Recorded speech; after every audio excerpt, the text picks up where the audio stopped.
রিয়া, এত হাসছো কেন তুমি? আরে আজকে একটা ঘটনা ঘটেছে। হ্যাঁ, কি হয়েছে বলো? তোমারে বলছিলাম না যে আমি যে রুটি বানাই, সেটা কাঁচা থেকে যে স্কুল থেকে বলেছে যে ঠিকঠাক করে বানাবে। তো আচ্ছা। আমি যথেষ্ট পরিমাণ চেষ্টা করি, কারণ আমি গ্রামে থাকতাম, আমার ভাত খাওয়ার অভ্যেস বা ভাত বানানোর অভ্যেস। রুটি আমি অতটাও বানাতে পারি না।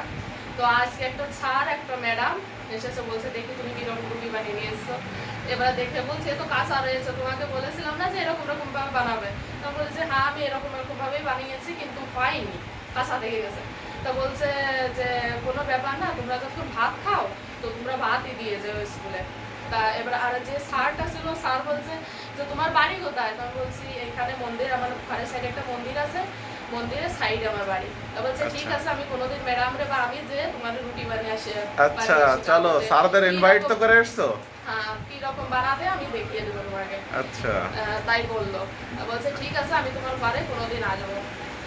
আচ্ছা, এর জন্য হাসছি। চলো ভালো। আমি এত বলছি যে আমি গ্রামে থাকতাম, বলছে কোনো ব্যাপার না, তো তুমি ভাতই দিয়ে দিও। আসলে আমরা বাঙালি তো, হ্যাঁ। দিল্লিতে থাকি। আমরা কিন্তু ভাত খাওয়ার অভ্যেস বাঙালিদের। তো এখানে নন বাঙালি যারা, তারা অধিকাংশই রুটি খায়। তো সেই বাচ্চাদের সাথে তাল মিলিয়ে চলার জন্য রিয়া আমাদের যে ছোট্ট যে বেবিটা আছে, বাবুটা আছে, তাকে রুটি বানিয়ে দেয়। এখন নতুন নতুন রুটি বানিয়ে দিচ্ছে।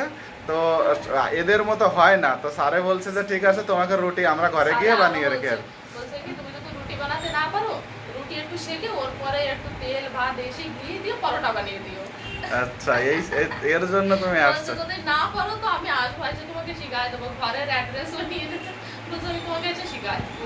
চলো চলো, ঠিক আছে, ওকে, বাই। Bye.